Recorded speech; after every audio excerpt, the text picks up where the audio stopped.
de Dios era martirizado. Por lo tanto, aquí se cumple también lo que dice Amós capítulo 8, versículo 11. Ustedes lo pueden leer después, donde dice que habrá un día en que Dios va a enviar hambre a la tierra, no hambre de pan, sino de la palabra de Dios. Y la gente irá buscando la palabra de Dios, errantes de un lado a otro, y no la hallarán. Bueno, Amós estaba pensando precisamente en el tercer sello del Apocalipsis, este periodo cuando se negaba al pueblo cristiano la lectura de los escritos sagrados. Y entonces eso representa el simbolismo del versículo 6, la escasez de la palabra de Dios y obviamente un periodo en que al no tener acceso a la palabra de Dios era muy fácil que el error se introdujera en el cristianismo. De paso, en este periodo también se registra un dato interesante. El 7 de marzo del año 321 se registra la primera ley dominical que se conoce, que fue impuesta por el emperador Constantino el Grande. Y ya en esta época, obviamente, podemos decir que hay un remanente. Esta época es cuando se divide el cristianismo en dos grupos. Un grupo minoritario que mantendría en alto las verdades de la palabra de Dios. Un grupo minoritario que sería el centro del ataque del romanismo, porque ellos estarían siguiendo las enseñanzas de la palabra de Dios y no las tradiciones y dogmas humanos. Y por otro lado, otro grupo mayoritario que se fue hacia la apostasía, es decir, al alejamiento de la verdad tal como está en la palabra de Dios. Cuando menciona el versículo 6 al final, no dañes el aceite ni el vino, en realidad el aceite es símbolo del Espíritu Santo. Ustedes pueden leer eso en Zacarías capítulo 4, versículo 2 al 6. Y el vino es símbolo de la sangre de Cristo. San Mateo 26, 23 al 29 pueden encontrar esa descripción de la sangre de Jesús derramada por nosotros. Y es eso lo que dice San Juan allí: no dañes al Espíritu Santo, es decir, no atentes contra el aceite que es el Espíritu Santo, ni contra el sacrificio de Jesús por la raza humana. Y así llegamos al final del tercer sello y nos introducimos al cuarto. Recuerden el tercer sello que hemos analizado, ese color negro, ese color diferente a los demás, representa la introducción del error dentro del cristianismo. Vamos entonces al cuarto sello. El cuarto sello empieza allí en el versículo 7. Cuando abrió el cuarto sello, oí la voz del cuarto ser viviente que decía: ven y mira. Miré y aquí un caballo amarillo, y el que lo montaba tenía por nombre Muerte, y el Hades, que quiere decir sepulcro, le seguía, y le fue dada potestad sobre la cuarta parte de la tierra, para matar con espada, con hambre, con mortandad y con las fieras de la tierra.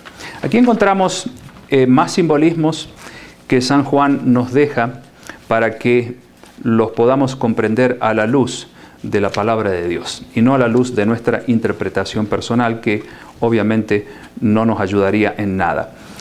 El cuarto sello tiene un color amarillo y vamos a decir que este sello va desde el año 538 hasta 1517. A manera de repaso, cuando estudiamos estas fechas en la profecía de las 7 iglesias, recuerden que el año 538 fue cuando el emperador Justiniano firma un decreto de persecución nuevamente contra los cristianos, pero esta vez le concede poder político a la Iglesia de Roma para que pueda también perseguir y matar a todos los que no estuviesen de acuerdo con las enseñanzas de la Iglesia de Roma. 538 hasta 1517, cuando se produce la Reforma Protestante por Martín Lutero, aquel sacerdote fiel a la palabra de Dios que quiso que su iglesia se guiara por las enseñanzas de la palabra de Dios y no por las tradiciones y dogmas humanos que estaban atentando contra la verdad bíblica. Esta es una época en que también se produce la Inquisición o la Santa Inquisición. En el año 1233 comienzan a funcionar los tribunales de la Inquisición, que ya Jesús la había predicho en San Mateo 24, 21, en San Juan 16, versículos 2 y 3. Ustedes pueden encontrar la predicción de Jesús acerca de este tiempo crítico que sería muy extenso, duraría varios siglos.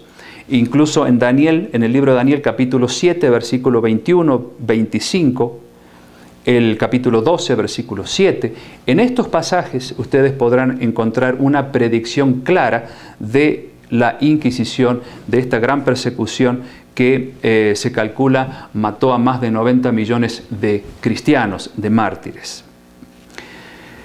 Entonces tenemos un caballo amarillo y el color amarillo está representando aquí algo que se marchita y que se muere, así como las hojas en el otoño. ¿Qué es lo que se estaba marchitando en esta época? Lamentablemente se marchitaban, se morían las doctrinas que Dios había dejado para su pueblo en la palabra de Dios. Ese grupo mayoritario que se desvió hacia el error comenzó a negar muchas enseñanzas de la palabra de Dios y en lugar de ellas a imponer enseñanzas humanas.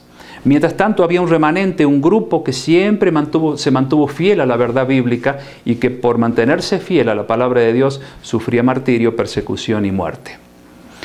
Es esto entonces lo que simboliza el caballo amarillo. Se morían las doctrinas, se marchitaban. Por eso cuando estudiamos las 7 iglesias, en uno de los mensajes que Dios le da a una de las iglesias que corresponde a este sello, le dice a su pueblo que mantenga en alto las verdades. Retén lo que tienes, le dice Dios a su iglesia. Es decir, no dejes que otros te confundan y te lleven por caminos extraños a lo que la palabra de Dios enseña.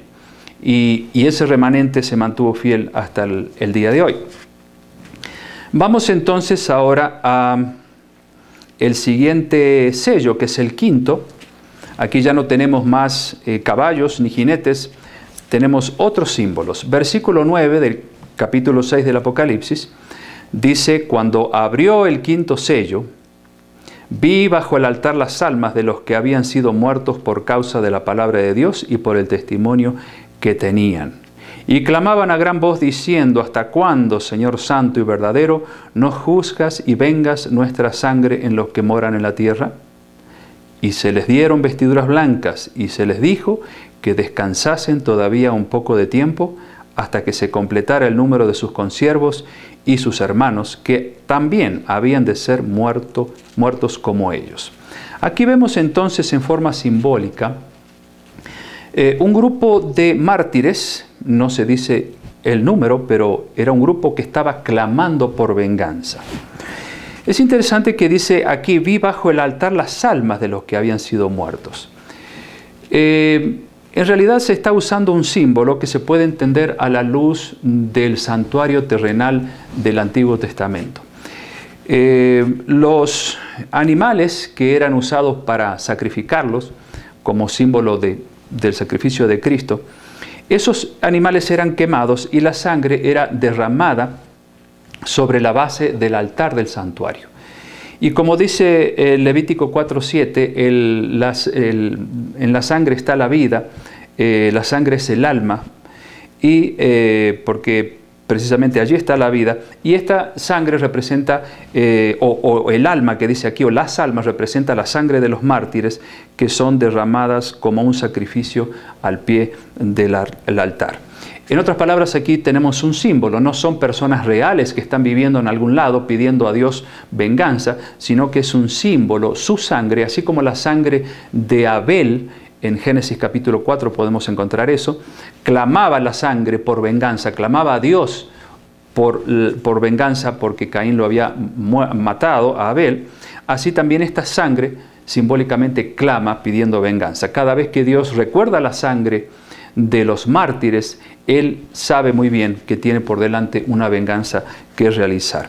De paso, aquí dice que se le dieron vestiduras blancas. Por lo tanto, no podrían ser seres espirituales por ahí flotando pidiendo venganza, porque aquí dice que se les pone vestiduras blancas y a un espíritu no se le puede poner una vestidura blanca.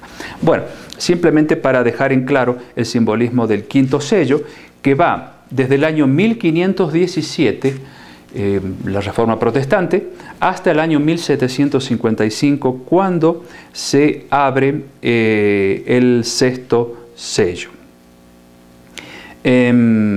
Vamos al sexto sello entonces, y dice el versículo 12 lo siguiente.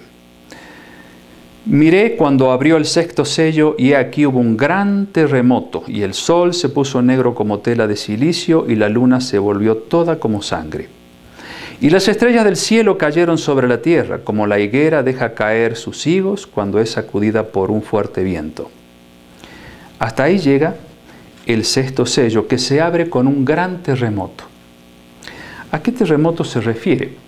Bueno, el 1 de noviembre de 1755, esa fecha que ponemos como el inicio del sexto sello y el fin del quinto, ese terremoto fue algo espectacular, algo tremendo, algo desastroso, porque abarcó millones de kilómetros cuadrados, inclusive maremoto, un gran maremoto fue acompañado a ese terremoto.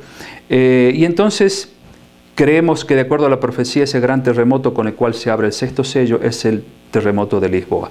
Luego se habla del oscurecimiento del sol.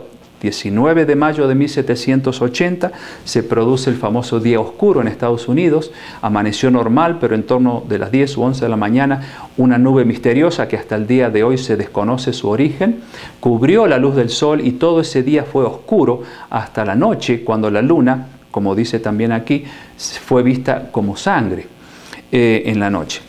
Esta profecía ya el profeta Joel la había mencionado en el Antiguo Testamento. Jesús mencionó también esto en San Mateo 24, versículo 30, que ocurrirían estas señales astronómicas antes de su segunda venida. Y la caída de estrellas o caída de uranolitos, que menciona también aquí el sexto sello, es un fenómeno que ocurrió el 13 de noviembre de 1833, un fenómeno visto hacia el este de Estados Unidos especialmente, una lluvia de estrellas espectacular que a la luz de ese fenómeno la gente podía hasta leer un diario. Muy bien, fenómenos predichos que se iban a dar antes de la apertura del séptimo sello. Más adelante, versículo 13 en adelante, de paso decimos que el sexto sello va de 1755 hasta el fin. No sabemos cuál es la fecha, porque Dios no ha dejado fecha para el retorno de Jesús. Versículo 14 dice: y el cielo se desvaneció como un pergamino que se enrolla, y todo monte y toda isla se removió de su lugar, y los reyes de la tierra, los grandes, los ricos, los capitanes, los poderosos, todo siervo y todo libre, se escondieron en las cuevas y entre las peñas de los montes, y decían a los montes y a las peñas: caed sobre nosotros y escondernos del rostro de aquel que está sentado sobre el trono y de la ira del Cordero. Porque el gran día de su ira ha llegado, al fin del sexto sello, amigos, ¿y quién podrá sostenerse en pie? Y lo más apasionante es que estamos viviendo hacia el fin de este sexto sello.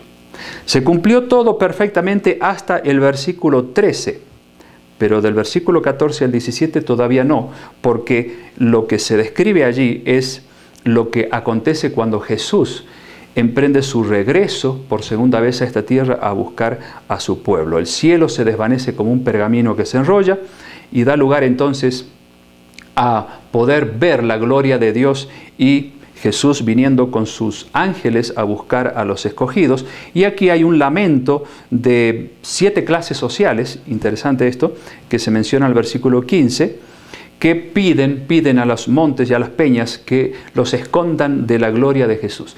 Aquí se está hablando de los malvados, de los que no amaron a Dios, de los que rechazaron el mensaje de salvación, de esas personas, pero no de ustedes y yo, que estamos tratando de hacer lo que Dios manda. Pero no es entonces aquí un motivo para asustarnos de lo triste que es este pasaje donde San Juan habla de la perdición de los malvados. Nosotros tenemos al contrario que alentarnos y decir que bueno, viene el Señor Jesús a buscarme, pero no así aquellos que lo rechazaron. Ahora, el capítulo 8 de Apocalipsis, versículo 1, allí se habla ya específicamente del retorno de Jesús y lo que pasa en el cielo, cuando San Juan dice que se produce un silencio en el cielo como por media hora. Esa media hora profética, no hay tiempo ahora para sacar la cuenta, pero esa media hora equivale a una semana entera, 7 días. En otras palabras, Jesús va a tomarse esos 7 días para salir desde el cielo y venir aquí a la tierra para que todo el mundo, como dice Apocalipsis 1:7, todo ojo lo pueda ver.